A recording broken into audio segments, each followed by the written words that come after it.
자, 오늘 삼양식품 같이 보도록 하겠습니다. 자, 지금 삼양식품 투자하신 분들이라 그러면 걱정이 이만저만이 아니실 거예요. 아니, 수출도 잘 된다고 그러고 관세 영향도 크지 않는다라고 그러는데 뭐 시장이 나쁜 것도 아니고 오늘 3,734포인트를 찍는데 어떻게 보면은 낙폭 기준으로도 그렇고 고점 대비 조정폭도 그렇고 굉장히 좀 여러모로 많이 힘든 시간을 겪고 계실 겁니다. 자, 근데 결론부터 얘기한다라 그러면 일단 삼양식품은 일단 밀양 공장 이제 가동 들어가는 위치 확인한 다음에는 일정 부분 이상은 조금 이제 정리를 해나가는 게 좀 맞지 않나 이렇게 좀 의견 드리도록 하겠습니다.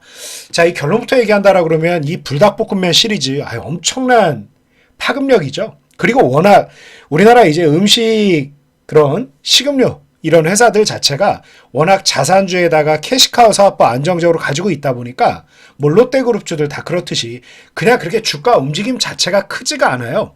그랬던 부분이 이제 세계적인 엄청난 매출이 나타나기 시작하면서 그 이제 기대감으로 인해서 주가가 여기까지 올라온 부분인데 이제 참 주식이라는 게 묘한 게 뭐냐. 결과적으로는 기대감이라는 거죠. 그러니까 지금 삼양식품이 워낙 좋은 회사니까 30만 원대에 있던 회사가 불과 만 2년이 채 되지 않아서 5배를 넘는 상승이 나온 거 아니겠습니까? 자, 그런데 문제가 되는 건 뭐냐면 지금 현재 나오고 있는 이런 폭발적인 매출 신장세가 계속 나올 수 있을 것이냐. 결론은 지금의 이런 기울기를 나올 수 있을 것이냐. 그러니까 작년까지 만약에 100이라는 걸 파는데 올해 110을 팔았다. 그러면 분명 10% 더 파는 거지만 사실 재작년에 50을 팔던 것을 작년에 100을 팔고 지금 110을 판다라 그러면 성장성 자체가 상당히 둔화되고 있다라고 볼 수 있는 겁니다. 그래서 주식은 모멘텀이 더 중요한 부분이죠.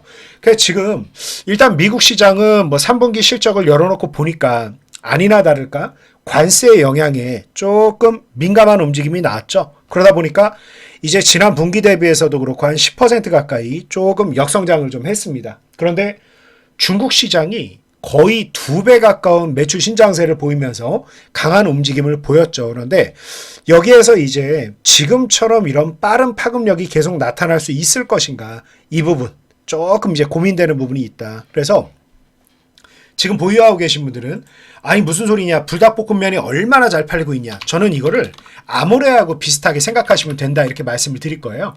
우리나라 이제 화장품 K-뷰티가 처음 알려지기 시작했을 때 특히 이제 중국 시장의 높은 이런 파급력을 가져가면서 주가가 폭등했었죠. 아모레 관련 그룹주들 화장품 그룹주들 이제 성장했던 스토리 지금 그게 삼양식품에서 거의 비슷하게 나타나고 있는 흐름이다.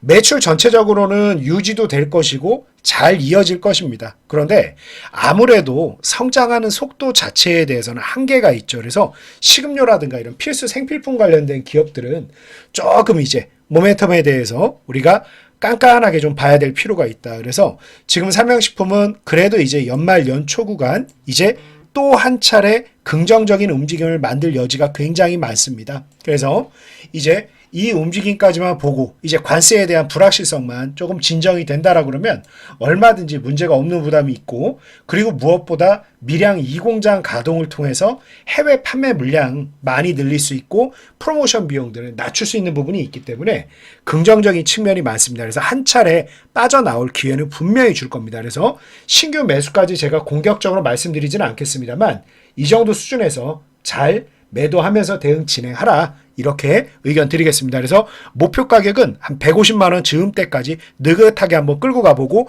연초까지만 한번 보자 이렇게 의견 드리겠습니다.